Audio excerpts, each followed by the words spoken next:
Hi friends. நடிகர் விஜயை இப்போ எல்லா சைடுகளிலிருந்து புழக்க ஆரம்பிச்சிட்டாங்க.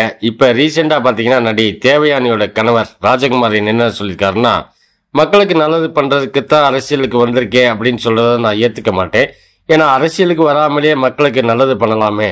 மக்களுக்கு நல்லது பண்ணுறதுக்கு தான் நான் இதுக்கு போகிறேன்னு சொன்னால் நான் அதை ஒத்துக்க மாட்டேன். நீ ஒவ்வொரு படத்துல இருந்து வாங்குற சம்பளத்துல இருந்து நீ நல்லது பண்ணலாமே. அரசாங்கத்தால முடியாததை விஜய் பண்ணலாமே. அவருக்கு அதிகாரத்துக்கு வரணுங்கிற நினைப்பு இருக்குது. சினிமாவில் பிரபலமா இருக்கிறவர் அரசியலே ஜெயிச்சலாங்கிற கனவு காண்கிறார் விஜய். மேலும் அரசியலுக்கு வர்றதுக்கே நல்லது பண்ணத்தானே அப்படின்னு ஆங்கர் கேட்கும்போது, அது தவறு. அரசியலுக்கு வந்துட்டு அதை சமாளிக்கிறதுக்கே நேரம் சரியாயிடும். அப்புறம் எங்க நல்லது பண்ண போறீங்க?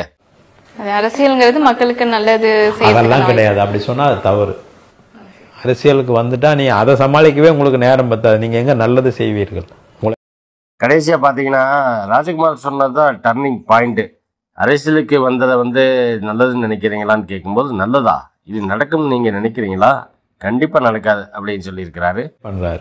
அது எப்படி சார் பாக்குறீங்க? நல்லதுன்னு நினைக்கிறீங்களா இல்ல எப்படி நினைக்கிறீங்க? நல்லதா நடக்கும்னு நினைக்கிறீங்களா நடக்காதுன்னு நினைக்கிறீங்களா? நடக்காது. வாய்ப்பு இல்லாத விஷயம்.